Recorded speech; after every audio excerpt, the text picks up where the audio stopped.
don't leave the community out of community revitalization, importance of stakeholder engagement panel. And we're going to try to do something a little bit different here. We always try to make sure, we know people sacrifice to be here, so we always try to make sure that we're adding as much value as possible here. And so we've actually got a pretty ambitious agenda for our 60 minutes here. One of the things that we really want to do is have you all view this panel as a conversation starter. So if there are things that we don't get a chance to get to, or your questions maybe you don't feel like get completely addressed, make sure that you reach out to people on the panel and others over lunch and during the breaks, et cetera. And so again, let's use this as a conversation today, but also as a conversation starter for the rest of the conference and going forward. So in terms of game plan, I will tee up the panel and just talk a little bit about what our intention was for this panel, and I'll briefly introduce the panelists. But before we get to that, or after that, I'd actually like to take 3, and only 3, very brief sort of pre-questions, if you will. So if they're, and don't worry about a mic, just shout them out from wherever you're out. I'll call on somebody. So just think, what's the burning question that you have about stakeholder or community engagement? What was the reason why you said, gosh, I really want to make sure that I catch this panel? Let me tee it up, and then, so I got one over there. Let's get them now. One, where's my second one? Back there, and a third one. Gotcha. All right. So let's tee up the panel again. Don't leave the community out of community revitalization. Here's what I really wanted to make sure that you all had a chance to hear about this panel. I'm super excited for 3 reasons in terms of this panel. Number one, we get a chance to share with all of you some of our executive directors who are out there on the ground every day doing this work. And personally, these are some of the folks that I really look up to. So it's a distinct pleasure there.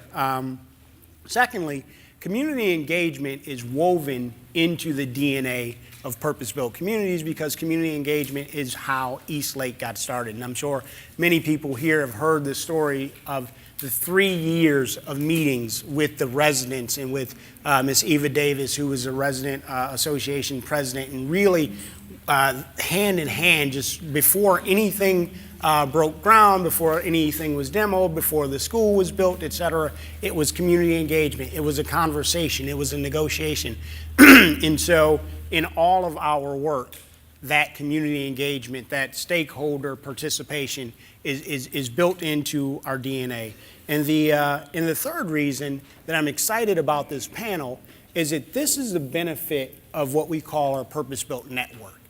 There are people in here who are really, really comfortable and experienced and have great expertise in different things. Some people are great at financing, some folks are great at presenting to a room full of CEOs, and some people are maybe a little less comfortable with financials or with presenting to a room full of CEOs or presenting to a community meeting. And so what makes us all much stronger is that we can tap into the expertise that we have within the network. So again, get a chance to share our great executive directors with you. Community engagement's woven into the fabric of everything we do at Purpose Built and throughout our network, and that's the benefit here. So very quickly, Trudy Bartley, the executive director of PACT, Partners Achieving Community Transformation in Columbus, Ohio. Next to her is Curt McPhail, executive director of Northside Development Corporation in Spartanburg, and then at the rear is our freshman, the executive director of the newest purpose-built communities member, Eddie Moreton from Lift Orlando.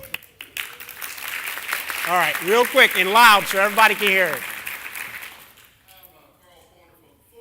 I heard over here a question about breaking through redlining, sort of entrenched perceptions, expectations for what the community wants. Back there, we heard about methods that really come around communication and things like that, keeping people engaged, informed, and that goes, how to make that sustainable while the work is happening. And then over here from Kim, I think I heard maybe if you get out there and the community says, hold on, let's back up a little bit. How do we do that in a way and almost sort of retrofit community engagement maybe where it hasn't necessarily occurred? So great, let's do this. Let's start with each of our esteemed panelists sort of introducing themselves and sharing with us a little bit about your project, but also the community engagement piece. And then we'll have some question and answer, and I'll get us started, and then we'll open it up. So that sound good to everybody? All right, let's go. Trudy? Good afternoon, everyone. Can you hear me? Yes. Okay. I'm Trudy Bartley. I'm Executive Director of Partners Achieving Community Transformation, and I am also with The Ohio State University. I'm Assistant Vice President of Government Affairs and Community Affairs. The Near East Side of Columbus, and Columbus is the capital of Ohio. We were fortunate to have a wonderful mayor who started in 2000, who was known as a neighborhood mayor. And what he wanted to do when he came to Columbus as the mayor was to really re-engage and revitalize the community. And we were really a recipient of those types of policies, those types of programs that came out of his administration.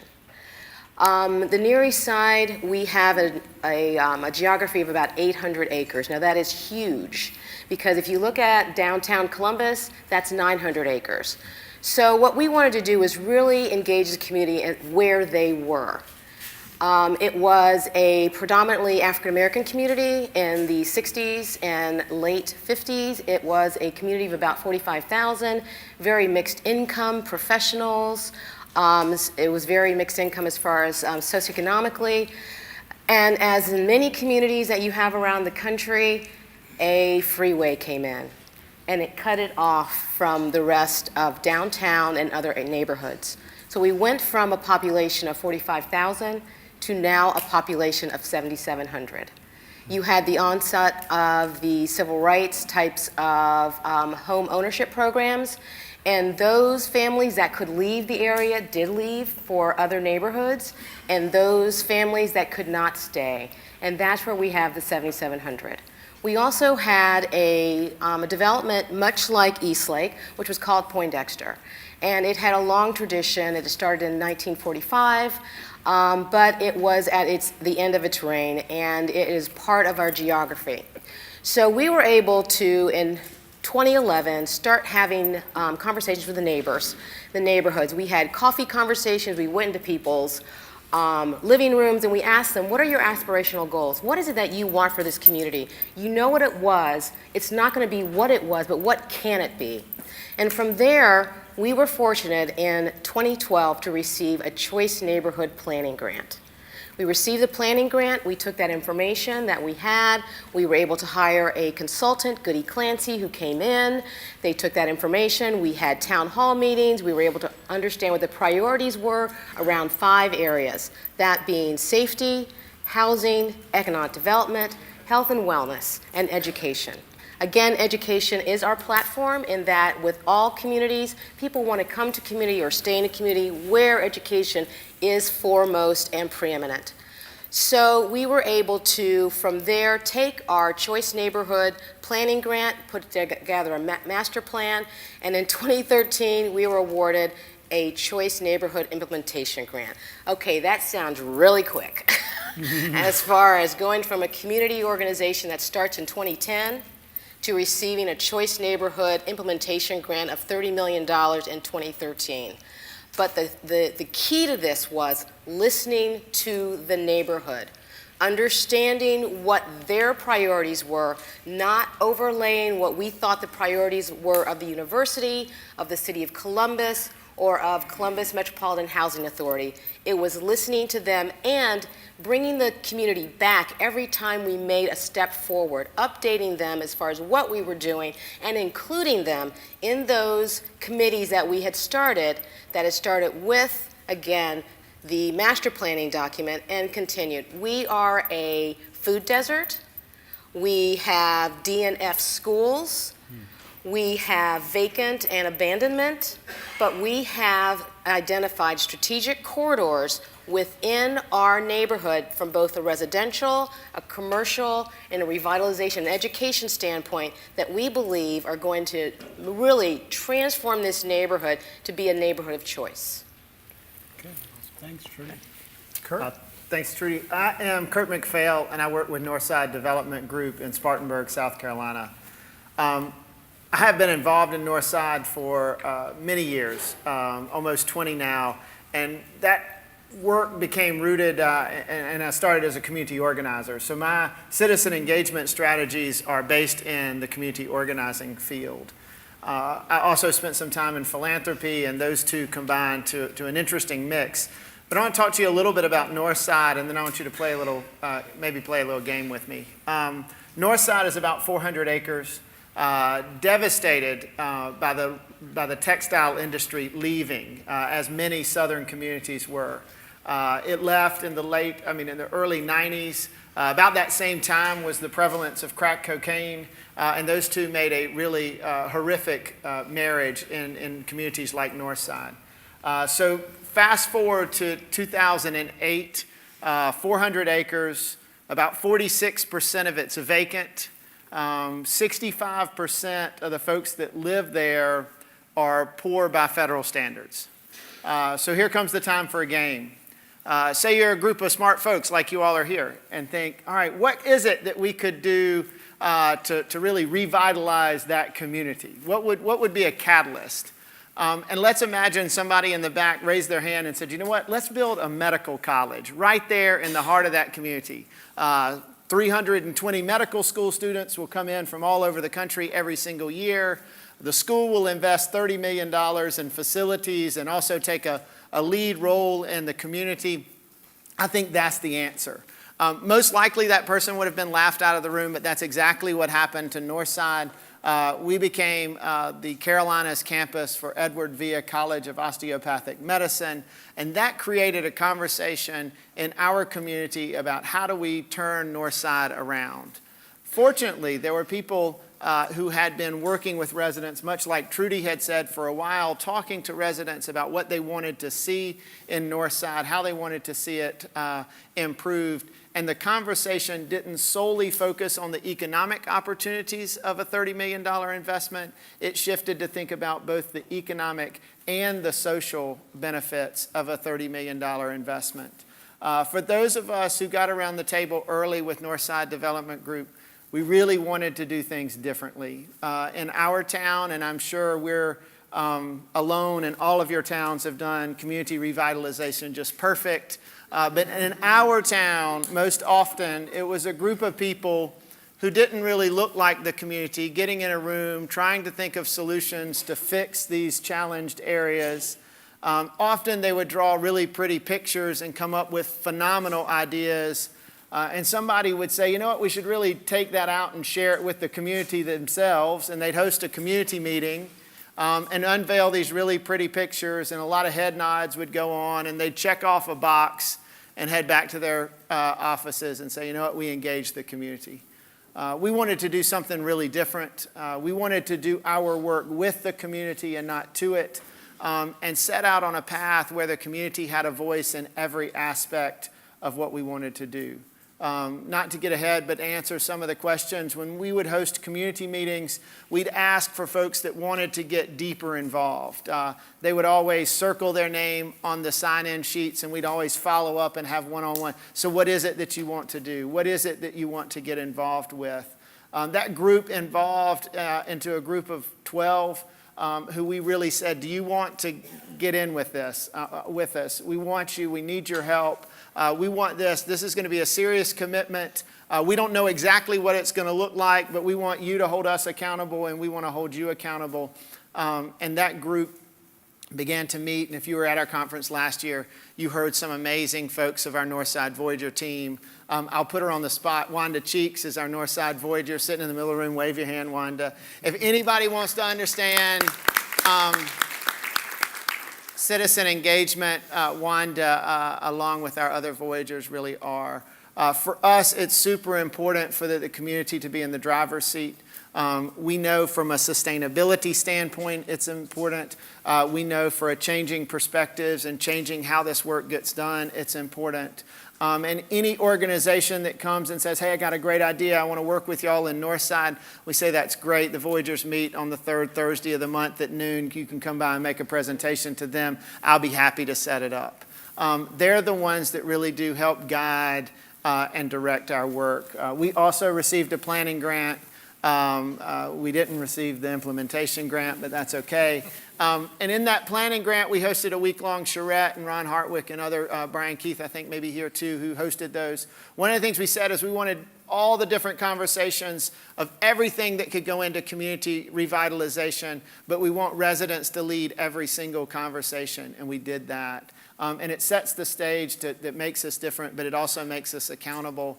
The last thing I'll say is when we're out in the community trying to get information, and I'm not proud or any of this, but I can stand in front of the most excited room of community residents and ask a question and get no response. And Wanda can sit in front of that same crowd and ask the same question, and we can't write fast enough to get all their ideas. And that's just the way it is, and we've got to pay honor to that, and we've got to lift up communities so that they have a say. And that's how we've built our work in Northside.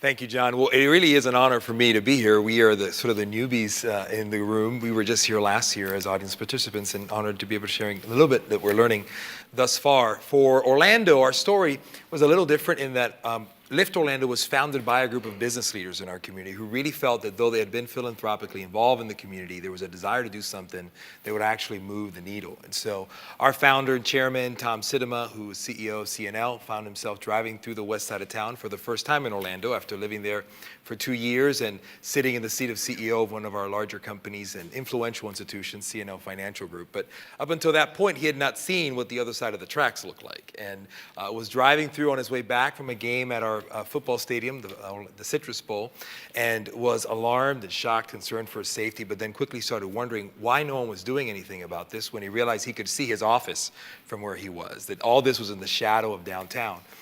Well, good fortune would have it that he was just entering the role of chairman of United Way and was sitting on the seat of the chairman of the Economic Development Commission, and everywhere he's going, he's rattling the cage, asking people, why does no one in this town care about the other side of the tracks here? No one's doing anything. Well, Curdy, we had a long history of service and people doing great things. In fact, Phil Hissam, who's here, was a lead researcher in a project almost 10 years ago where I was involved, and we learned we had over 3,800 nonprofits and charities in Orlando, which is large for a community of our size.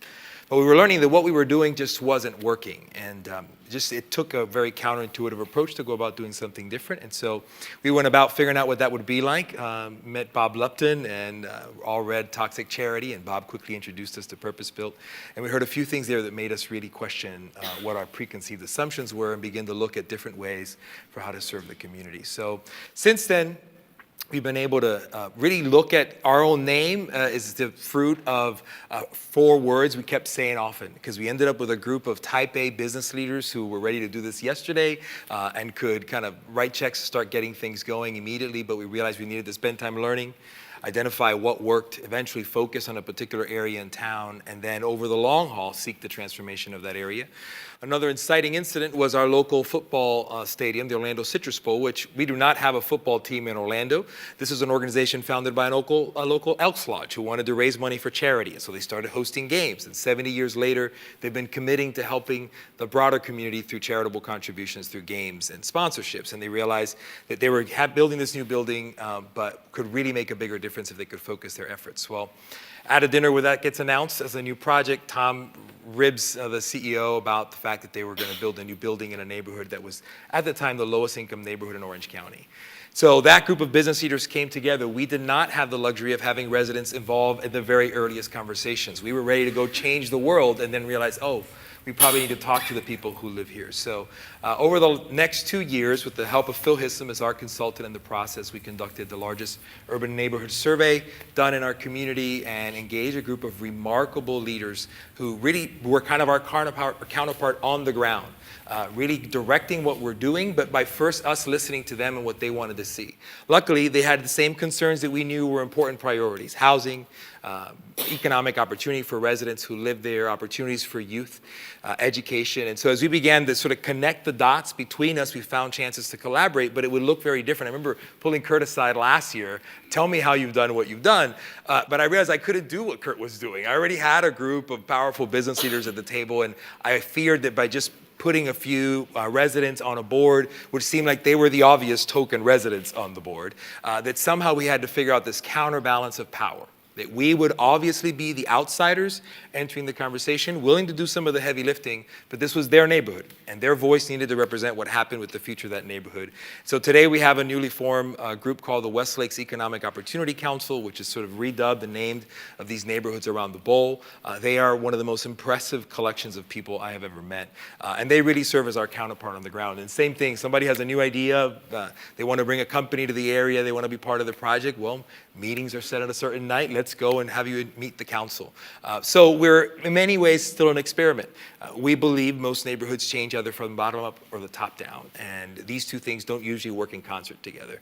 And we realize in Orlando, at least, most social change conversations left two parties out. The poor, the recipients of services, often seen as problems to be solved, and business leaders who are usually relegated to writing checks. You give us your money, we'll go do some good works, tell some stop stories and get some more, but that wasn't working. And so our goal, which is expressed in our mission, was to see business leaders partner with residents to break the cycle of poverty through the specific strategy of neighborhood revitalization. So I think the last thing I'll say is our vision, if we have toyed with something that's teased our imaginations, is that these would be neighborhoods where children not only grow up with hope, but they would return with joy. When they think about where they want to raise their kids and spend their futures, they would want to come back home because it was that remarkable a place. Excellent. Good job.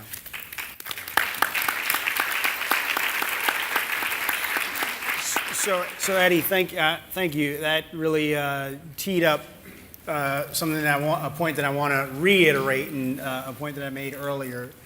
Eddie said that last year at this same conference, before Lift Orlando was a network member, he pulled Curt to the side and said, "Hey, help me think through what it is that you did." And then the other piece to that that's really important, and this is sort of the piece of anxiety that I know I've heard from people in this room, is they say, well, we're not Atlanta, or we're not New Orleans, or we're not even, whatever other city.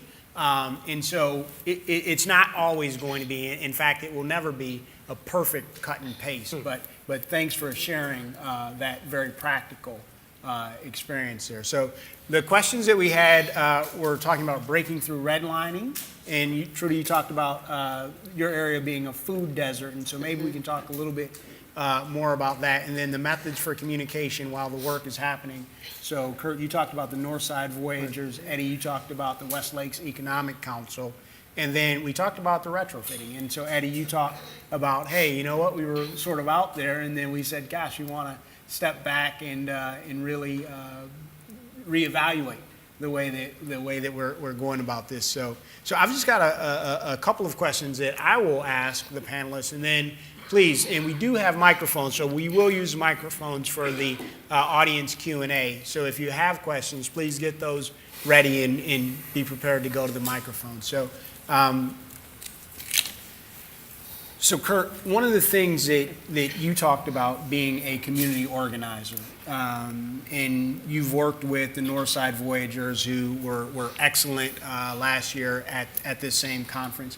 Can you talk to us a little bit, given that you've got so much experience within communities and working in communities, what's some of the spectrum of involvement? So for you and for the folks in Spartanburg, you mentioned that it's critical that the community is at the driver's seat, but what are other different models that you see for this work? Well, I think That's a great question. Now, I'll back it up just a little bit and then get to it. And if I don't answer your question, you can point at me. But I think, a couple of folks, and I think that's the most common refrain is what Eddie mentioned last year and what we heard from the question over there, is, oh, I'm not doing it now. But what kinds of things can we do? To me, it's simple, not simple. It's hard and it takes time. But the key piece of this is trust. I mean, we watched a couple of movies here earlier that were just so poignant in the fact that people don't trust each other, and particularly along race lines, there's a huge distrust. And I often tell when I'm working in the community, Northside's predominantly a community of African Americans, and folks who look like me years and years down the road before, who come into communities and say, "Oh, let me fix it," have done me no service, or Northside no service to try and make positive things happen. And so for us, it's about trust, and it's about how do you build lasting trust, and that takes time. And so you ask about what can you do. It's about the things we talk about up here. It's about listening. It's about understanding. It's about spending time in the community and understanding sort of some of the challenges and good and bad with that. And so a lot of organizing principles go back to just sort of this relational bit between folks. And for us, that's really important. Now how does that work? It happens in all sorts of ways, from being available for phone calls or having an office that's conveniently located in the community. We moved our office into Northside because we wanted folks to be able to walk up to it. We had opportunities to be other places, and we said, no, we want to be in the community. We want to hold meetings at convenient times for folks, I get, a lot of us up here on this panel get paid to do this work, so it's really convenient for me to have a meeting between 8 and 5, but the folks in the community don't necessarily have that luxury too. And I'll never forget, we needed some surveys done for our choice implementation, and our whole team went out at lunchtime with a stack of pizzas, and we're like, we'll just give folks pizzas if they turn in their survey. And I think after spending all day there and offering everybody and anybody who was walking through the complex a pizza, we got 13 surveys. Wanda and her friend showed up a couple of weekends later with no pizzas and got 45 interviews in about half the time. It's about being smart and recognizing, and being able to be able to laugh a little bit at yourself, to say, hey, there are a lot of things I don't know, but creating relationships that are open and honest, and that people will call you out on it. I mean, Wanda and the Voyagers will often call us and say, hey, we don't understand why you did this. And we have to come down and sit. And it's not the most comfortable conversation, but it's those kinds of conversations that push this relationship a bit more stronger, that builds a bit more trust. And for us, that's what it is. And just trying to be accountable to each other. Good. Trudy, I want to ask you to build on what Curt talked about in terms of that interplay when maybe somebody picks up the phone and calls you and is giving you some constructive criticism. And oftentimes in communities, there is this power dynamic that's there. And can you talk a little bit about that power dynamic and how you've experienced it, how you and your team have navigated it? I think there's a power dynamic on several levels. There's a power dynamic with folks who live in the community, who see you as someone coming into the community with another plan that's going to go nowhere. And again, the trust issue. There is a power dynamic with your peers who are doing the same thing in other neighborhoods in your city. And then there is a dynamic with your funders or philanthropists. And it's about managing expectations with each of those groups. It's about letting the community know what's realistic. For instance, a gentleman spoke about the types of stores that you want in your community, but also understanding from a development standpoint, there's a formula. And understanding that that formula at that point in time, because of the rooftops that you don't have, may not happen at that point in time. But there's some other things you can do. For instance, if you can't get a grocery store, that you can get, we have a program called Fresh Fruits Here, where we work with our United Way, and we work with our food bank. And for those corner stores within our community that will allow the food bank to come in and offer fresh produce and vegetables and meat, they will, in exchange, offer for free facade improvements and interior improvements and marketing collateral. So you have to start where your community is in order to build it to where you want it to be. So therefore, we're a food desert. We now have 3 corner stores that are now engaged with this Fresh Foods here, and you can notice the difference because people are using them as their grocery stores, and the stores in exchange are also putting the liquor to the back. So it's not up front as the thing that is going to attract people. We've made it more attractive. As far as being able to develop consensus with those other community development organizations in your community, is understanding what kind of partnerships you can have and what type of best practices you can share. Because it's about the fabric of the entire community being brought up, not just your particular neighborhood. And you've got to get past that siloism because it is very, from a human nature standpoint, to say, no, I want my community to be the best, and I want us to have all the money. But you all have to bring it up all together. And it's, again, trying to manage those funders. We're very fortunate that we have 3 partners, being the City of Columbus, Columbus Metropolitan Housing Authority, and The Ohio State University as our anchor institution. And sometimes managing the expectations, they want things to happen like this. But if you have abandonment that's happened over 20 years, if you have vacant and blighted parcels and housing, and you're trying to, let's say, develop a portfolio and acquire those, people need to understand you are dealing with separate owners. You're not dealing with a portfolio of, let's say, 500 parcels that are on one street. Right.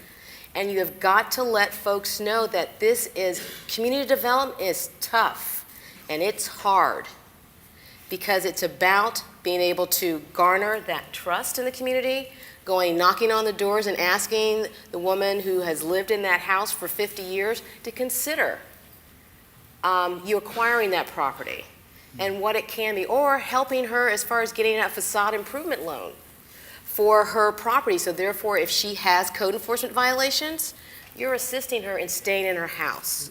So it's about keeping that balance, again, within the community as far as gentrification and keeping families and households in the community. So it's a constant balance that you are receiving phone calls, you're talking to people all the time as far as doing what's best for the community and leaving your ego and everyone else's ego outside the door.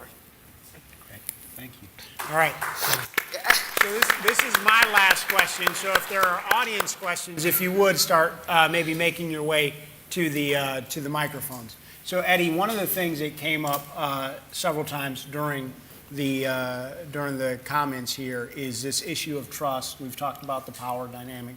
We've also talked about the folks at the board level. I know your board meets at 7:30 in the morning, and it is go. So if you find that throughout this community engagement process, maybe you don't have, maybe you need additional or different or supplementary personnel. Can we talk a little bit about how in Orlando you all were able to bring the right players on your team to really help with that knocking on the door? And you all knocked Yeah, on we did some 1,500 literal knocking on I doors, think? yeah. So there are probably 3 layers of roles that really were critical to our success when we kind of were playing this game of catch-up to engage the neighborhood. Number 1, having Phil, when the first founding team of business leaders came together around the idea of redirecting their philanthropy towards something that could bring measurable results, the first thing I thought was, well, we had done the research in our community, and Phil had led that. But it was not as well received at the time because it was stuff people were not used to hearing. The idea of being geographically focused. It's radical today. It was really radical 10 years ago. And so that notion of being asset-based and leveraging the people that live in those communities, all these ideas are counter what most nonprofits are built on. But bringing Phil in as a consultant, we immediately in fact, before we hired an executive director, we hired Phil as a consultant to help us in that process. And coming in as executive director, having someone else besides myself who was constantly policing our board meetings, our conversations, our project ideas for whether that was really in the best interest of residents and did we really run that by the community, was very helpful because I found it would be very hard for me having a very strong group of stakeholders eager and willing to do so much good to somehow be schizophrenic enough to police both sides of that conversation. So oftentimes we may not have been 100% in agreement, but the debate is what produced the better outcome. And sometimes I lost, and sometimes he won. Because there was sort of this commitment at a board level, we don't want to do this the same way we've always done it. We don't, even if it feels good at the moment, we want to know 20 years from now we did it the right way. I think secondly, he had the genius when we said, okay, we need to do this asset mapping project. Let's go in there and do an asset map of the neighborhood. So we hire Phil for that specific project, and he goes on some rant about there are too many nonprofits making a good living serving poor people. So he decides that instead of going to his usual team to do this kind of work who were already trained in skills, he found about 12 unemployed men from the neighborhood. They were already known faces, spent weeks training them how to do asset-based community development, and they became our street team. And so they are, till this day, our primary form of communication, delivering newsletters door to door, engaging folks, inviting them to events, and really keeping the pulse of the community when it comes to communication. And then I think thirdly, finding representation that was part of the established leadership structure in the community. So the West Lakes Council represents 7 homeowners associations and neighborhood associations from these neighborhoods. And so these are the same faces people already recognize as being the folks they go to complain about stuff or to represent them regarding issues in the community. And I think understanding the role of sometimes an outside professional, or in this case, I think what gave Phil great credibility, and there was a particular event that brought it to light, was the fact that he had already been spending years in neighboring communities, investing in residents, training residents, helping them organize. So one particular evening, I had quite a belligerent little committee of residents who were just unhappy about my representation of outsiders they did not trust. And in one break-off conversation, Phil is trying to appease a few folks by asking some questions, and they keep complaining to Phil, who's in the front table here and is quite Caucasian, about these white people that they don't trust and how they hear him and they understand what he's saying, but these white people that come in here saying all this stuff, and Phil's realizing they're not talking about him. And he says, well, who are you speaking? The guy that's up there talking. I mean, and he's like, you're talking about Eddie? So there was such a degree of distrust that even overrode, colors of skin, because I was speaking for this outsider group, and the suspicions over who's really behind the curtain and whose agenda are you really for were overcome by a person, regardless of the color of their skin, who had already been investing in the community for so many years, was known to be a voice, and they often heard him question things I might say or speak on their behalf. And a lot of times his idea for what the right thing to do something almost always sounded like the most inefficient way to do something to a group of business-minded folks. But having the patience to take the time to explore that, to engage in those conversations, has really paid off for us. When we've gone sideways, either with the city or political groups who try to threaten with going AWOL with their support or something, it's been residents who have stepped up and said, no, we believe in Lift Orlando, we want you to support Lift Orlando, they're the partner that we trust, and that's been earned through that hard effort. Excellent. Thanks. All right. Thank you again to the panelists. Thank you. I mean, you've seen some and heard some real honesty and people saying, hey, there are times when we didn't get it right. So thank you so much. I know it's easier to sort of tell the story and leave out all the messy details. So thank you all for really opening that up. I think we've got a question here. Yes, my name is Anthea Pennant. I'm with CAR for Supportive Housing. And I just wanted to thank all of you for the great work that you're doing. It really gives me an opportunity to go out and preach the gospel of purpose-built communities. I think for a lot of our political leaders in South Florida, many of them needed a guide like this. In South Florida, in particular Liberty City, where we're working, has one of the largest public housing developments. Actually, it was the first public housing development ever built in this country during the time of segregation. And one of the things that we've recognized in the work that we're doing is that until we are able to seriously leverage political will we will not see the change that we want to see. And oftentimes in impoverished communities, there's a tremendous amount of apathy towards getting political. And I would like to know how you've been able to leverage the political will that you need to get the work done. How do you engage the community to become more politically involved? Thank you. Thank you.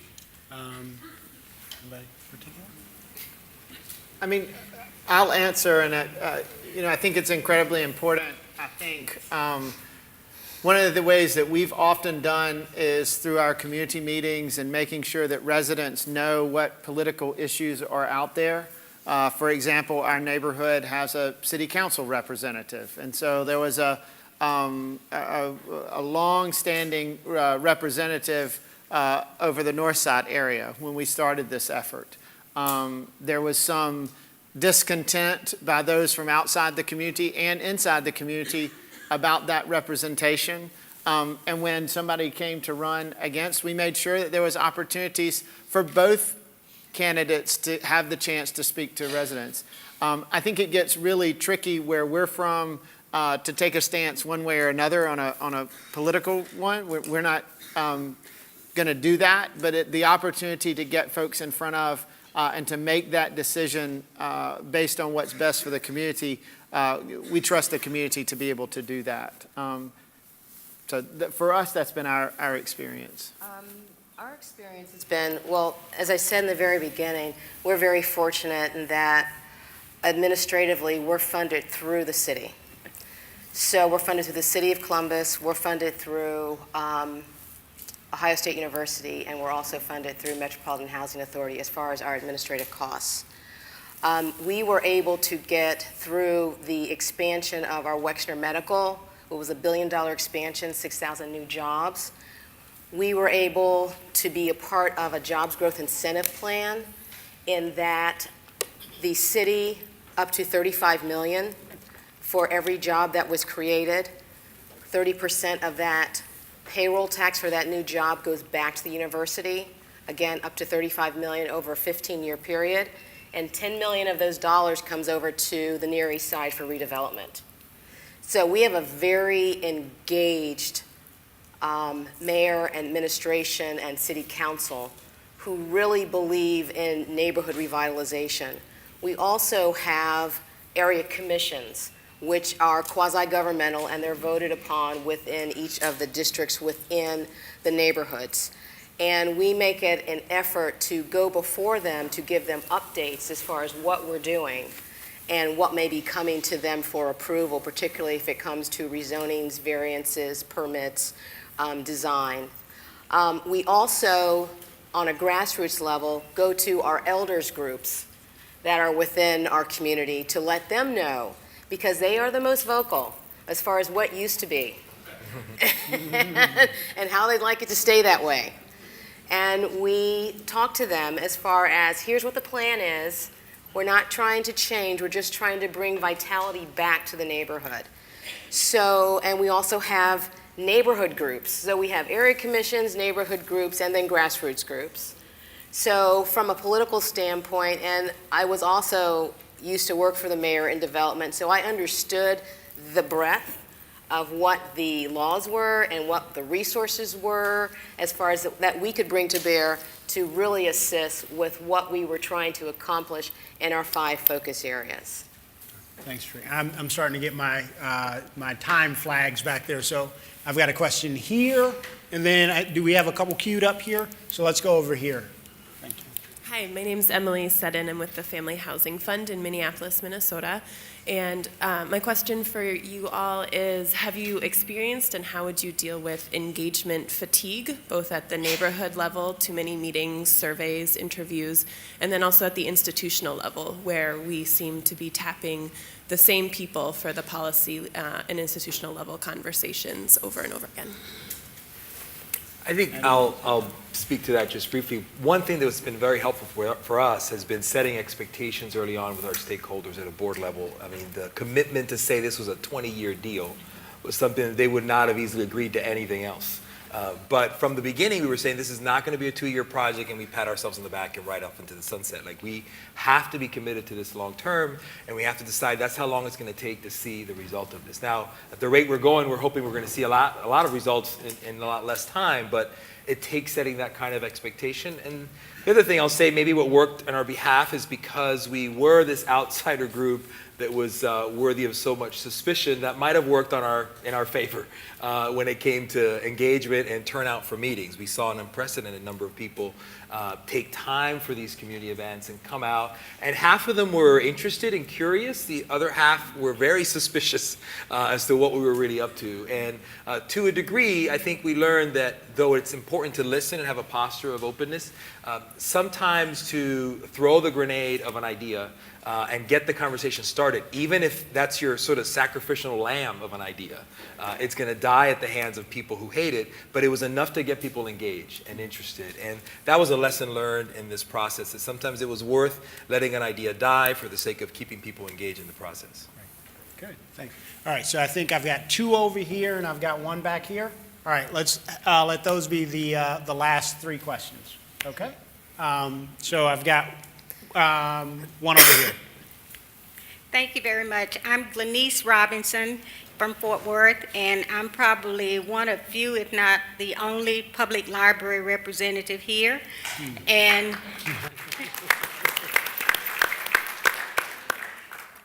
several points have caught my attention this evening. One is the statement that David made earlier about cradle to college education, which you mentioned, and the comment that's in the book, what you, I had to put my glasses on, sorry, at that age. What you do for me, but without me, you do to me. So my question goes to education and what we know to be true based on research about education. So how do you what has been your experience in getting people to accept what you think you know is good for them? And in this case, I'm talking about education, starting with early education and the whole concept of out of the classroom learning. Trudy, why don't you take that one? Okay, no, go, please. Okay. First, I have to acknowledge my education director, T Street, who is standing in back, who's sitting, and I've learned all my education from her. So if I get it wrong, please tell me. We felt that, number one, it was imperative to get our education right in our geography. We have D and F schools in our geography. No one wants to stay and no one wants to come to a neighborhood that has D and F schools. We have 1 high school, 1 middle school, and 5 elementaries. So I tapped Ohio State University, and I tapped T Street, who used to work for our mayor as the education director for the city of Columbus, and asked her, tell me what the data says. And what the data says is you really have to get a 3-pronged approach. You've got to get the curriculum right, you have to get real life experiences that relate to the curriculum, and you have to get the parents engaged. So we have a 3-pronged approach, which we call our Health Sciences Academy. We had $100 million that had been invested into these schools within our feeder pattern, so we did not want to go with a charter school. We wanted to engage the school system. So what we did is that we didn't start with the top, we started with the teachers, because the teachers are the ones who are going to teach the curriculum. And we said, if you had this health science thematic, how would you present that curriculum to pre-K through 12? So we engaged the teachers first. We brought in the administrators as far as the principals. We brought in the administration. And then we had an MOU with the Columbus Board of Education that said they would work with us with Wexner Medical to assist with this health sciences thematic. We just launched our schools August 26th. And we are, as T says, going slow to move fast. It's going to be a 3-year approach. We're going to start with pre-K, K, 5, 6, 9, and 10. Next year, we'll bring other classes on, and then by the year 2018, we will have pre-K through 12. The idea is you have certain themes for, let's say, pre-K that could be nutrition, dental hygienist, or EMS. And so they teach those through a thematic of health sciences over core curriculum. Then we actually have someone from the health sciences deans who comes in and really relates to, if you learned about a dental hygienist, this is what a dental hygienist does, and they come into the classroom and they show the youth what that is. And we'll do that for each of our classes. So therefore, they have the curriculum, they have the applicability, and then we launched a parent university. And our parent university started the end of July, 1st of August. And we are teaching the parents not to parent, but how they can be great advocates for their youth in the classroom. And we're not only telling them about how to advocate for their youth, but for themselves. And of that class, we had a small class. Two of the women who started that class are now in adult education for Columbus Public Schools to become LPNs. So we're looking at this holistically, as far as you've got to engage every aspect of the family, because that's the only thing that's going to work, because the parent is the youth's first teacher, and the teacher is the teacher in the classroom. So we have got to bring all of these partnerships together in order to bring our schools up from DNF to A. Can I have one quick, I'm probably going to, for us it's really interesting. Trudy said something earlier that I just want to reiterate, is talking about meeting people where they are. For us, high on our list is to build an early childhood development center, but when we interviewed our residents and said, hey, how's daycare, how's early childhood development, they said it's great, we don't have a problem with it because my neighbor or my aunt or somebody else keeps it. And so it really, it's a really interesting question of how do you manage that? You know, you want to build something, but the community says it's not a problem.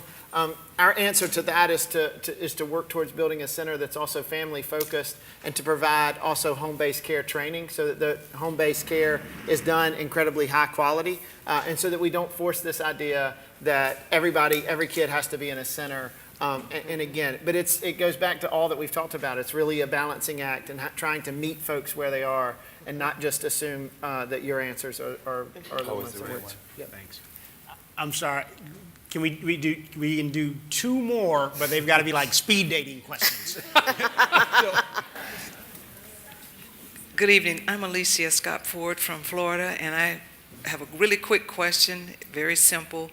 This has been a wealth of information, and I do understand that it's vitally important that you approach a community with the right attitude and the right disposition. Otherwise, it can make or break a deal or whatever. So, because we've had a wealth of information, is it possible for the three of you to exchange some emails, create a do or don't, do's and don'ts for community engagement, send us a couple of pages, post it somewhere where we can all have access? You have done a wonderful job. Let's give them a great big. Did y'all see her create work and then apply? And delegate it so well. Very nicely done. Over here. Real quick, through your community engagement, did you have an opportunity to harness the social capital of the faith community? And if so, how did you leverage that social capital to build trust? So I'll say that we are a bit unorthodox on a couple of different fronts. One, we're extremely intentionally slow to engage the public sector, partly because we felt we wanted to establish something that was led by business institutions that were committed to something long-term, regardless of who was in office or what party was in control. And also the faith community. Much like in suburban communities, most of our inner city churches have become less community churches and more commuter churches. And we found that the more you got to know them, very rarely did you find there a concentration of people that lived in the shadows of those steeples. And that you, in order to avoid some of the unnecessary power plays, to focus on people who lived there and had connections and influence that lived there, we were really centered around some of the neighborhood leaders. Now, as an organization, we're not a ministry per se, but we are a faith-motivated group of business leaders. So now we're very eager and excited to start to engage the church community. And the conversation is different because now there's traction and ownership by some of their very parishioners in the conversation. And so it's coming from a different place as opposed to asking them to be power brokers. We're now actually neighbors in that same community and committed to those same residents.